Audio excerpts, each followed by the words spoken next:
अस्सलामुअलैकुम अल्लाहुम्मा सल्लि अला मुहम्मदिन व बारिक वसल्लिम।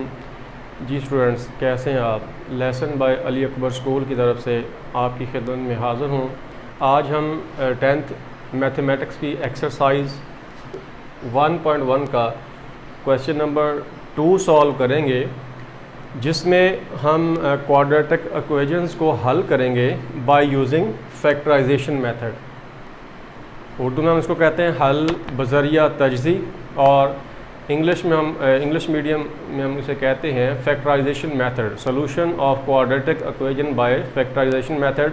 तो मैं क्वेश्चन नंबर जो 2 है उसका पार्ट नंबर 1 यहाँ पे सॉल्व करना शुरू करता हूँ, और इसी क्वेश्चन को सॉल्व करने के दौरान मैं आपको इस मेथड की मुकम्मल तौर पर वजाहत भी करूँगा कि फैक्टराइजेशन मेथड में हम क्या प्रोसेस करते हैं क्वाड्रेटिक इक्वेशंस को हल करने के लिए। तो क्वेश्चन नंबर जो 1 है, क्वेश्चन नंबर 2 है, इसका पार्ट जो 1 है, इसकी स्टेटमेंट है x की power 2 minus x minus 20 is equal to 0।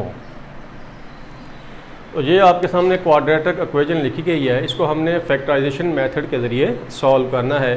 तो सबसे पहले फैक्टराइजेशन मेथड उसी वक्त अप्लाई होगा, ये आपने पहले इसकी पहचान कर लेनी है कि आपके पास वेरिएबल की यहाँ पे जो भी पावर हो, फ़र्ज़ करें यहाँ पे इसकी पावर 2 है, जो नेक्स्ट है उसमें पावर जो है वो हाफ़ होनी चाहिए। यहाँ पे पावर 2 है, एक्स वाली रकम में उससे हाफ़ होनी चाहिए, और जो थर्ड टर्म है वो कांस्टेंट टर्म होनी चाहिए, और राइट साइड पे हम जानते हैं वो पहले ही 0 होता है। ये तो हम पहले ही जानते हैं कि क्वाड्रेटिक इक्वेशन जो है वो स्टैंडर्ड फॉर्म में होनी चाहिए, तो ये ऑलरेडी स्टैंडर्ड फॉर्म में लिखी हुई है। तो ये तो जो असूल मैं आपको बता रहा हूँ ये तीनों मेथड्स के लिए है कि equation should be in standard और general form. But for factorization method एक जो सबसे अहम पहचान है कि यहाँ पे जो भी पावर हो, यहाँ पे पावर इससे हाफ होनी चाहिए, और थर्ड टर्म में वेरिएबल होना नहीं, यानी कांस्टेंट टर्म होनी चाहिए। तो फिर आप फैक्टराइजेशन मेथड यहाँ पे अप्लाई कर सकते हैं। तो फैक्टराइजेशन मेथड में हमने क्या करना है कि जो सेंटर वाली टर्म है ना, जो सेंटर वाली टर्म है, इसको हमने ब्रेक डाउन करना है, यानी इसको हमने 2 टर्म्स की सूरत में लिखना है। वो 2 टर्म कैसी होनी चाहिए? क्या हम अपनी मर्ज़ी कर सकते हैं? जी नहीं, बिल्कुल भी नहीं, हम अपनी मर्ज़ी नहीं कर सकते। जब हम इस टर्म को ब्रेक करेंगे, इसको 2 टर्म्स की सूरत में यहाँ पे लिखेंगे, तो वो जो 2 टर्म्स हैं उन पे 2 कंडीशंस लागू होती हैं। 2 कंडीशंस को फुलफ़िल करना उन 2 टर्म्स के लिए ज़रूरी होगा। तो करना आपने क्या है कि आपने एक x की पावर 2 वाली टर्म और एक जो है वो कांस्टेंट टर्म, इन दोनों का प्रोडक्ट आपने एक साइड पे लिख लेना है। तो आपको नज़र आ रहा है ये x की पावर 2 है, x रेज पावर 2, इसको आपने मल्टीप्लाई करना है कांस्टेंट टर्म के साथ। कांस्टेंट टर्म है -20। इन दोनों का प्रोडक्ट यहाँ पे हमारे पास क्या आ गया, -20 x की पावर 2। हर क्वेश्चन में आपने ऐसे ही करना है कि जो पहली टर्म है यानी x की पावर 2 वाली टर्म और कांस्टेंट टर्म, उनके सिंबल्स को भी आपने साथ ही रखना है। तो सिंबल्स को साथ रखते हुए आपने दोनों का जो हासिल ज़रब है, यानी कि जो प्रोडक्ट है, वो एक साइड पे आपने लिख लेना है। अब हमने क्या करना है, इस टर्म को हमने ब्रेक डाउन करना है, यानी इसको हमने 2 टर्म की सूरत में लिखना है।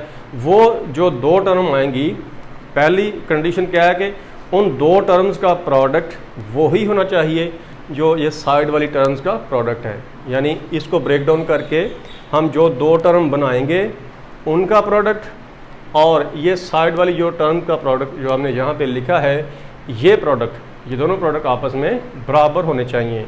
ये पहली कंडीशन है। और दूसरी कंडीशन क्या है कि हम उनको ऐड अप करें, तो यही दोबारा हमारे पास जो सेंटर वाली टर्म है ये आंसर आना चाहिए। अब फ़र्ज़ करें ये -1x है, इसको मैं लिख सकता हूँ -5x और +4x -20 इज़ इक्वल टू 0। अब मैंने क्या किया, -x को ब्रेक डाउन किया, मैंने क्या लिखा, -5x + 4x। अब इन दोनों टर्म्स का अगर मैं प्रोडक्ट लेता हूँ, -5x + 4x, तो ये क्या आता है, -20x⁻²। तो जैसा कि आपको नज़र आ रहा है कि इन दो टर्म्स का प्रोडक्ट और इन साइड वाली टर्म्स का प्रोडक्ट एग्जैक्टली सेम है। इट मीन्स कि ये जो दो टर्म हमने लिखी हैं, ये पहली कंडीशन जो है ये फुलफ़िल करती हैं, पहली शर्त को पूरा करती हैं। दूसरी शर्त क्या है, इनको हम एडअप करें तो वापस हमें यही आंसर दोबारा मिल जाए। तो एडअप करके देखते हैं हम, -5x + 4x, तो माइनस का 5 है, प्लस का 4 है, तो माइनस का x हमारे पास रिमाइंडर बचता है, बाकी बचता है। तो इसका मतलब इसने कंडीशन नंबर 2 भी फुलफ़िल कर दी और कंडीशन नंबर 1 भी फुलफ़िल कर दी। तो इसका मतलब कि हम अपने रिक्वायर्ड जो पेयर्स हैं उन पे हम पहुंच चुके हैं। अब हमने नेक्स्ट क्या करना है, पहली दो टर्म्स में से अलग कॉमन लेना है और दूसरी दो टर्म में से अलग कॉमन लेना है। इसमें से कॉमन, जैसा कि आपको नज़र आया, x कॉमन आ गया, यहाँ पे x बाकी बचा, माइनस यहाँ से x कॉमन 5 बच गया बाकी, प्लस इनमें से 4 कॉमन आ गया, x बाकी बचा इधर, और -4 5, 20 / 4, यहाँ पे 5 बचेगा बाकी। तो स्टूडेंट्स, जैसा कि आपको नज़र आ रहा है कि जो इनसाइड द ब्रैकेट्स के अंदर जो दोनों टर्म्स हैं वो सेम है। अगर आपकी टर्म्स सेम आ रही हैं तो इट मीन्स कि आपका जो सोल्यूशन है वो सही जा रहा है, सही सिमत में जा रहा है। अगर आपकी टर्म्स एक जैसी नहीं आया कि वो ब्रैकेट जो उनके अंदर रकूम हैं वो मुख्तलिफ हैं या उनका सिंबल मुख्तलिफ है, यानी सिंबल भी एग्जैक्टली सेम होना चाहिए और ये जो दो टर्म्स हैं ये भी बिल्कुल सेम होनी चाहिए। अगर दोनों में से किसी में भी फ़र्क आ रहा है, सिंबल डिफरेंट है या टर्म डिफरेंट है, तो इसका मतलब है कि आपने कहीं ना कहीं गलती की है, आपने पेयर्स ठीक नहीं बनाए या आपने कॉमन सही तरीके से नहीं लिया। अगर आप इस स्टेप पे पहुंच जाते हैं कि आपका जो इनसाइड द ब्रैकेट्स जो टर्म्स हैं वो सेम रहती हैं, तो इट मीन्स आपका सोल्यूशन जो है वो सही सिमत में जा रहा है। अब हमारे पास वंस अगेन 2 टर्म्स हैं हमारे पास, एक टर्म हमारे पास ये बची है और एक टर्म हमारे पास ये है। इनमें से x - 5 जो है वो कॉमन हम ले लेते हैं, इधर से x - 5 कॉमन, तो बाकी क्या बचेगा, x बचेगा। इधर से x - 5 कॉमन आएगा तो बाकी हमारे पास क्या बचेगा, +4 बचेगा बाकी। तो ये हमारे पास 2 टर्म्स आ गई, उनका प्रोडक्ट जो है वो 0 के बराबर है। तो ये एक कॉमन सेंस की बात है कि अगर 2 टर्म्स हैं हमारे पास और उनका जो प्रोडक्ट है वो 0 के बराबर आ रहा है, तो इट मीन्स या तो ये टर्म 0 है या फिर ये टर्म 0 है, और दोनों भी 0 हो सकती हैं। तो हम क्या करेंगे, हम दोनों टर्म्स को 0 के इक्वल कर देंगे, x + 4 = 0। तो यहाँ से क्या आ जाएगा, x = 5 और x = -4। ये दो हमारे पास जो हैं वो रूट्स आ गए या सोल्यूशन आ गया हमारे पास। तो सोल्यूशन सेट हमारा क्या होगा, -4 + 5। तो ये हमारा जो क्वेश्चन नंबर 2 है उसका जो पहला पार्ट है, इनको हम कहते हैं कि ये इस इक्वेशन के रूट्स हैं। There are 2 roots, one is 5 and other is -4। तो हमारा सोल्यूशन सेट क्या हो गया यहाँ पे, -4 और 5। तो स्टूडेंट्स, ये था सोल्यूशन नंबर क्वेश्चन नंबर 1 का सोल्यूशन सेट, जिसमें हमने मेथड को भी वजाहत के साथ बयान कर दिया। अब हम इसके जो मज़ीद क्वेश्चंस हैं वो हल करेंगे, जिससे इंशाल्लाह इस मेथड की आपको समझ अच्छे तरीके से आ जाएगी। जी स्टूडेंट्स, अब हम क्वेश्चन नंबर 2 का जो पार्ट नंबर 2 है और 3 है उसको सॉल्व करते हैं। पार्ट नंबर 2 की स्टेटमेंट अब मैंने आप यहाँ पे राइट डाउन कर दी। जैसा कि आपको नज़र आ रहा है कि ये जो इक्वेशन है वो स्टैंडर्ड फॉर्म में नहीं है, तो सबसे पहले हम इसको सॉल्व करके स्टैंडर्ड फॉर्म में लेके आते हैं। तो इसके लिए हमें क्या करना पड़ेगा, इस y को हम इस ब्रैकेट के साथ मल्टीप्लाई करते हैं। तो क्या आ जाएगा, 2y⁻2 y × y = y² - 5y। अब हम क्या करते हैं कि इस y को और इस -5y को हम लेफ़्ट साइड पर शिफ्ट कर लेते हैं। 3y की 2 हमारे पास पहले से मौजूद है, माइनस y की 2 और plus 5y is equal to 0। 3 coefficient है, इधर -1 कोफिशेंट है, तो 3 प्लस का है और 1 जो है वो माइनस का है, नेगेटिव साइन के साथ है। तो 3 में से 1 जो है वो सब्ट्रैक्ट हो जाएगा, तो हमारे पास क्या आ जाएगा 2y की power 2 plus 5y is equal to 0। जैसा कि हमें इधर नज़र आ रहा है कि यहाँ पे जो कांस्टेंट टर्म है वो यहाँ पे मौजूद नहीं है, तो इसलिए हमें यहाँ पे पेयर्स बनाने की ज़रूरत पेश नहीं आएगी। इससे पहले ही हमारा जो क्वेश्चन है वो सॉल्व हो जाएगा। यहाँ से हम y को कॉमन लेते हैं, तो यहाँ से y कॉमन चला गया तो हमारे पास 2 बाकी बचा और एक y, यहाँ से y कॉमन हमारे पास 5 आ गया इज़ इक्वल टू 0। फिर वही बात कि एक टर्म हमारे पास ये वाली है और एक टर्म हमारे पास ये है, तो 2 टर्म्स का प्रोडक्ट 0 के बराबर है। इसका मतलब है कि दोनों में से कोई एक 0 हो सकती है या वो दोनों 0 हो सकती हैं। तो हम दोनों टर्म्स को 0 के इक्वल करते हैं। y is equal to 0, 2y plus 5 is equal to 0। एक सोल्यूशन हमारे पास ये आ गया y। दूसरा सोल्यूशन हम यहाँ से निकालते हैं, 2y इज़ इक्वल टू, ये प्लस y जो है वो राइट साइड पर शिफ्ट होगा तो -5 आ जाएगा, और यहाँ पे जो 2y है इसके साथ 2 जो है वो y के साथ मल्टीप्लाई हो रहा है। यानी आपने देखना है कि कोफिशिएंट जो होता है वो हमेशा वेरिएबल के साथ क्या हो रहा है, मल्टीप्लाई हो रहा है। इसलिए हम जब इसको राइट साइड पर शिफ्ट करेंगे तो उधर जाकर ये डिवाइड हो जाएगा, y इज़ इक्वल टू -5/2। ये हमारा दूसरा रूट आ गया, second root of the equation. So our solution set is equal to 0 और -5/2। This is our solution set, जिसको हम उर्दू मीडियम में कहते हैं, ये हमारा हल सेट है। अब हम क्वेश्चन नंबर जो 2 है उसका पार्ट नंबर 3 सॉल्व करते हैं, जिसकी स्टेटमेंट आपके सामने लिखी गई है। ये हमारा 3 पार्ट है।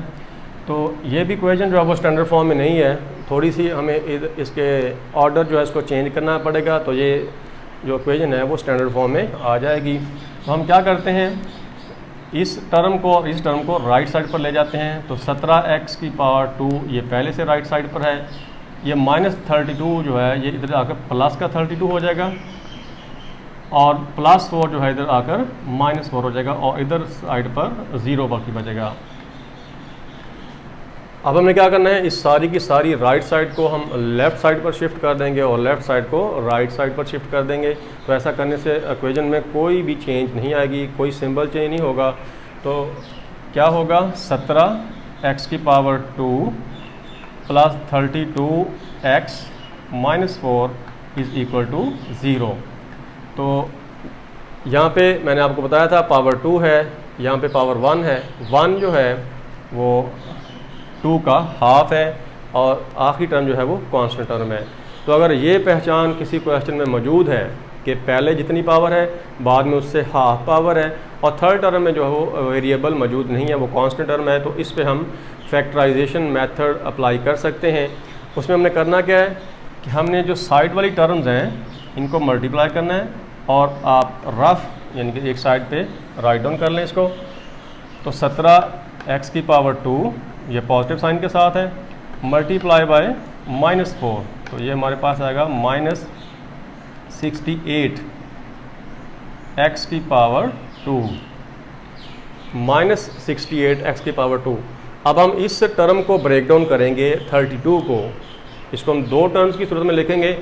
उन 2 टर्म्स का जो प्रोडक्ट आएगा वो इस प्रोडक्ट के बराबर होना चाहिए, और उन 2 टर्म्स को हम ऐड अप करें तो प्लस का 32 हमारे पास रिमाइंडर आना चाहिए। तो देखें यहाँ पे क्या पेयर्स बनते हैं, 17x की power 2 plus 34 -2x -4 is equal to 0। अब हमने पेयर कौन से बनाए हैं, 34 और -2। तो यहाँ से अगर मैं इसको सॉल्व करूँ, -34 प्लस 34 -2, तो ये क्या बनता है, -68 आता है, और साथ x की पावर 2, इधर भी x है इधर भी x है। तो इसका मतलब ए कंडीशन जो प्रोडक्ट की कंडीशन है वो ये दोनों जो हमने टर्म्स लिखी हैं वो फुलफ़िल करती हैं। अब इनको ऐडअप करते हैं। 34 हमने प्लस का लिखा है और माइनस का हमने 2 लिखा है, तो 34 में से 2 सब्ट्रैक्ट होगा तो रिमाइंडर हमारे पास जो बाकी बचेगा वो क्या बचेगा, 32। इट मीन्स कि दोनों कंडीशंस ये जो हमने पेयर बनाया है ये फुलफ़िल करता है, तो इसका मतलब हमारे जो पेयर्स हैं वो ठीक है। अब पहले दो में से 17x कॉमन आ जाएगा, इधर हमारे पास बाकी बचा x प्लस 34 डिवाइडेड बाय 17, ये हमारे पास 2 आ जाएगा। x जो है इधर से कॉमन चला गया, इधर से -2 कॉमन आएगा तो x बाकी बचा हमारे पास, और क्योंकि हमने बाहर जो कॉमन है वो नेगेटिव का लिया है तो ये सिंबल चेंज होकर प्लस में आ जाएगा 2। तो जैसा कि आपको नज़र आ रहा है कि इनसाइड द ब्रैकेट्स टर्म्स जो हमारी हैं वो सेम है। इट मींस हमारा जो सोल्यूशन है वो सही सिमत में जा रहा है। तो आप इस टर्म में से हम x प्लस 2 कॉमन लेंगे क्योंकि इधर भी x प्लस 2 मौजूद है। x प्लस 2 अगर कॉमन चला जाएगा तो बाकी हमारे पास क्या बचेगा, 17x। इधर से x प्लस 2 कॉमन जाएगा तो -2 बाकी बचेगा इज इक्वल टू 0। अब हम दोनों टर्म्स को 0 के इक्वल करेंगे। यहाँ से x इज इक्वल टू -2, ये हमारा पहला रूट आ गया जिसको हम सोल्यूशन कहते हैं, हल सेट कहते हैं। दूसरा इधर से आएगा 17x, ये जो -2 है ये राइट साइड पर जाके +2 हो जाएगा और 17x के साथ मल्टीप्लाई हो रहा है तो इसको हम क्या कर देंगे, डिवाइड कर देंगे। ये हमारा सेकंड रूट आ गया। तो सोल्यूशन सेट इस क्वेश्चन का हमारे पास क्या आ गया, -2/17। This is the solution set और हल set of the question number 2 part number 3।